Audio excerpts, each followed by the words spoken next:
Now, we will be coming, of course, to the Commissioner a little bit later in the morning, Commissioner. We're looking forward to your words. But the Vice President said that today was the day that he wanted to hear from the mayors.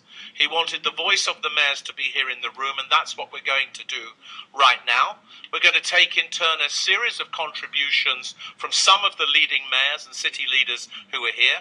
We're asking the question, why does tackling populism and Euroscepticism matter? And why does it matter in Europe's cities? And why does it matter for Europe's cities? And to begin our commentaries from our leading mayors in the room, we welcome the Mayor of Athens, G.Kamínης. Mr. Mayor. Well, thank you. Ladies and gentlemen, the discussion about how to deal with Euroscepticism and disillusionment towards the EU is not new in the European discourse. It's been going on for at least the past 15 years. Unfortunately, what is new is that apathy and criticism registered some years ago are now turning into protest and political radicalization.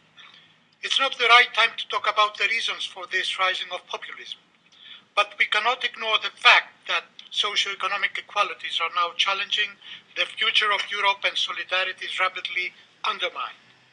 To defend Europe, we need to become more resilient around those core values.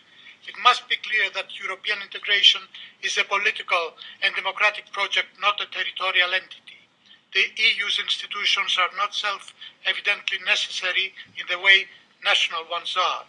If the European Union abandons its core values, it loses its reason to exist. For many years, the discussion about the need to fill the gap between Europe and the citizens disregarded the role that cities can play in this. We were calling for a Europe closer to its citizens, but we were not investing on the link that can bring these two closer together. Today, cities in Europe host the most dynamic and pro-European forces of society. Active citizens from various backgrounds, outward-looking, innovators willing to help the neediest, respecting the environment, bringing change to our everyday lives. These people who refuse to be involved in politics in the traditional way, but whose actions and perceptions are fully political and represent the true meaning of European values. These people are saving Europe's honor. This is the Erasmus generation, and we, the cities, are privileged to host them and to work with them. The crucial role that cities can play in meeting the EU's goals has been reflected in the adoption of the urban agenda. But now we are talking about something a lot more than a mere recognized role for the cities in the future of Europe today.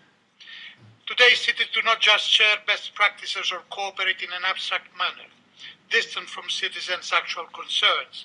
They are networking, engaging in direct dialogue with the European institutions, seeking for more powers from their national governments, being not afraid to assume responsibilities and aiming for solutions to citizens' everyday problems. The way cities are cooperating in dealing with the migration challenge, a crisis that has divided member states and undermined European values, has been a proof of what cities can do to address citizens' discontent. When Athens, together with the Eurocities, launched the Solidarity Cities initiative last October with regards to the refugee crisis, we saw cities like Amsterdam, Barcelona and Gdansk stepping forward, willing to do pledges to host refugees and make the relocation process work much better. Cities were providing with solutions when countries were fighting over quotas. In this respect, allow me to say that cities are the new engine of European integration. That is why they need to be further enhanced and be engaged in synergies with all major stakeholders in a true multilateral approach. Ladies and gentlemen, I'm coming from Athens, a city which has been mostly affected by the economic, social and refugee crisis during those last years.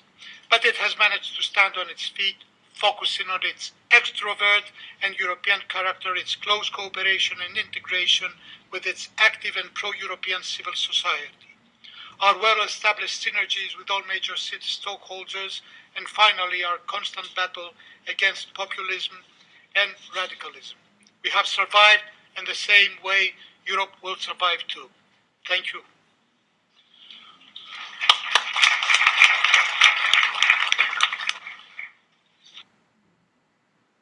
in the room will recognize your extrovert character of your city that you described brilliantly, and of course the cooperative and solidarity underpinnings of much of the work that you're talking about.